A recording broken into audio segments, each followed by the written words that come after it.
just wanted to share with you a little trade that I made and show you where I entered and how I played the trade.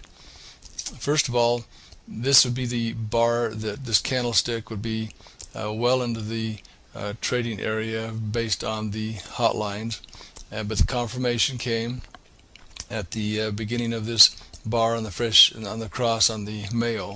So when I saw it, I got in. So that you can see the point here is marked where I was able to get into the trade.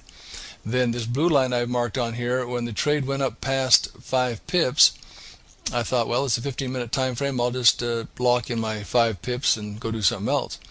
I came back and the trade was up a little higher, and so I moved my stop loss to 1 pip below the bottom of this candlestick.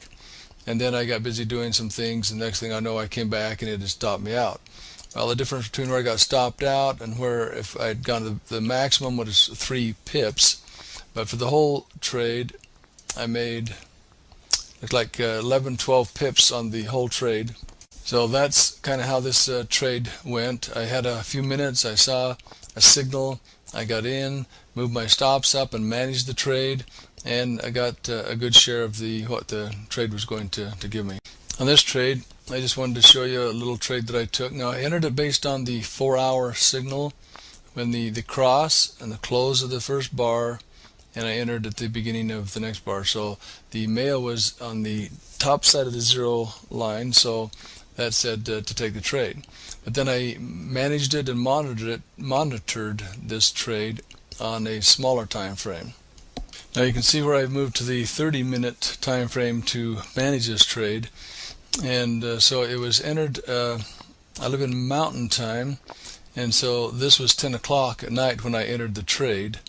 And when I was going to bed that night, it was starting to move in my favor just a little bit, and so I know that it's 12:30 when I finally got to bed, or just before I went to bed. I set the stop. You can see where I got stopped out, just 1 pip below the level of this candlestick.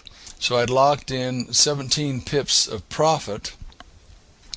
But here's where I can share with you a little thing where greed got in the way. I was debating between whether to set my take profit at 100 pips or at 150 pips.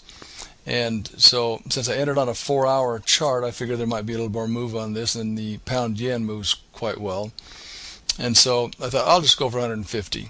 Well, you can see from right here where I entered up to this candle right here was 123 pips. So if I set it 100 pips instead of trying to be so greedy, then I would have been taken out someplace right in here and had a really nice trade. So I still made money, and it was late, and I just didn't want to stay up all night. The thing that I should have done is put the Norwood trailing stop on.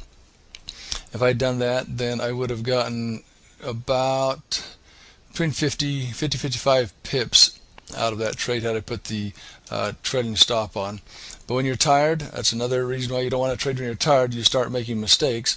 I still made some money on the trade because of placing my stops and being willing to accept 17 pips as a worst case scenario. So just a couple of examples of some trades that I made, just so you can see how that the system does work, but you got to have other things in place, like you shouldn't be tired, and if you use all your tools, then and don't get greedy, then you'll make some pretty good money once you develop the skills. Well, thanks for watching.